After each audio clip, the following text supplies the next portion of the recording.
Am I the a-hole for going on a pre-planned and paid-for vacation after my boyfriend's father passed away?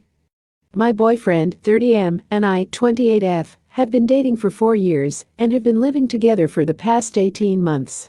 Our lease is up at the end of this month, and we were hoping to have purchased a house by now, but that didn't happen. So we decided to just renew our lease and keep the house hunt going. I've also had a very stressful year career-wise, so this fall a few friends and I booked a girls' trip to Mexico for a yoga and wellness retreat. We are leaving next Thursday and we are all really looking forward to it. The week before Thanksgiving, my boyfriend's dad unexpectedly passed away.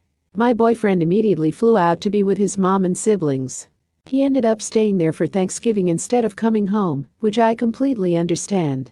Due to the holiday and scheduling conflicts with other relatives, the funeral wasn't scheduled until the Friday after I leave for my trip. When he told me the date of the funeral, I reminded him that I would be gone. He asked if there was any way I could reschedule the trip or get a refund, and I told him I would look into it. But the trip was booked through a group rate and was 100% non-refundable. And none of my friends wanted to go through the hassle of rescheduling, which sucks, but I get it. I save a lot of money to take this trip and really need the escape, and if I cancel I don't get the money back at all. I explained all of this to my boyfriend, and he asked me what I was going to do. I apologized and told him that I think I am going to go on the trip because I don't want that money to go away for nothing. All of this was over the phone because he was still with his family, and he told me we would talk more when he got back. When he came home we talked more about it, and I apologized so many times when I was explaining why I was still going on the trip. He seemed to understand and told me it was fine. But when I asked him when we were going to sign the papers to renew our lease because I want that done before I leave, he said he's not doing that anymore. He said that he came back to figure some things out at work, and then he's flying back for the funeral and will be staying with his mom while they figure some things out.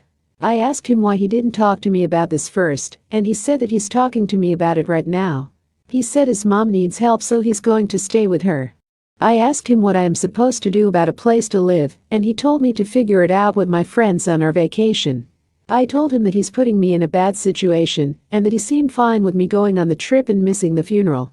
He said he wasn't going to beg me to cancel my trip and that I made that decision on my own, so he's making this decision for himself. I told him he's being an a-hole and should have talked to me about this first. He said I'm the one who prioritized drinking on a beach over being at his dad's funeral, so if anyone is an a-hole here, it's me.